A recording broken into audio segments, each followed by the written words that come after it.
Kia ora, my name is Harirewa Tairaki. I'm 22 years old and this is my entry for the E Tū Whānau spoken word competition.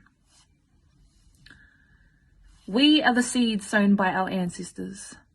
The past has whipped its name onto our backs back in the day when speaking our tongue had us smacked and sent way too proud to ever be praised by the white man's hand, by what white man says. I spent my earliest days in poverty, with a mother who was raised in a system that did not love her, so she found it hard to love me.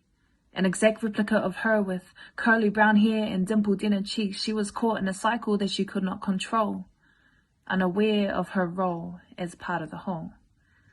Now my story is no different from many other children whose parents were not loved or coddled or hugged, so their kids miss out on love when they shouldn't be.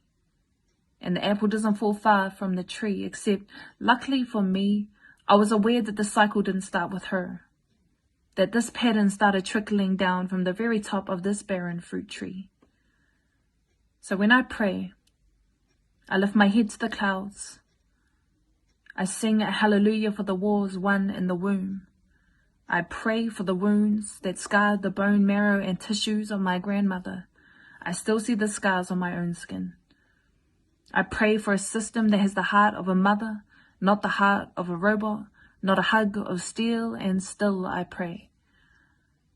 I pray that my mother can look at me in gladness and see that I didn't allow this system to get a hold of me. Instead, I turned all my pain into poetry. Kia ora.